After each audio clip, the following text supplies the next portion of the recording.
আসসালামু আলাইকুম বন্ধুরা, দেশ এবং প্রবাস থেকে যারা আমার এই প্রতিবেদনটি দেখছেন সবাইকে আন্তরিক শুভেচ্ছা ও অভিনন্দন জানাই শুরু করছি আজকের এই প্রতিবেদনটি। তো বন্ধুরা, মীর কৃষি টিভি আজ অবস্থান করছে ফরিদপুর জেলার টেপাখোলা পশুর হাটে। বন্ধুরা, এই হাট থেকে আজকে আপনাদের ছোট সাইজের যে শাহিওয়াল গরুগুলো আছে 2025 সালে কুরবানি উপযোগী এই গরুগুলো দেখাবো এবং কি সকল দামে এই গরুগুলো ব্যাপারী ভাইরা বিক্রি করছে এগুলো আপনাদের বিস্তারিত জানানোর চেষ্টা করব। বন্ধুরা, ভিডিওটি না টেনে সম্পূর্ণ ভিডিওটি জুড়ে আমাদের সাথেই থাকুন এবং সুন্দর সুন্দর গরুগুলো দেখতে থাকুন।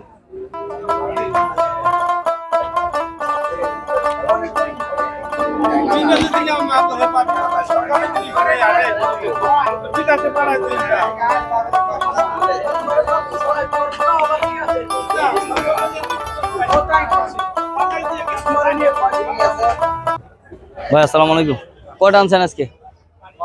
12টা না?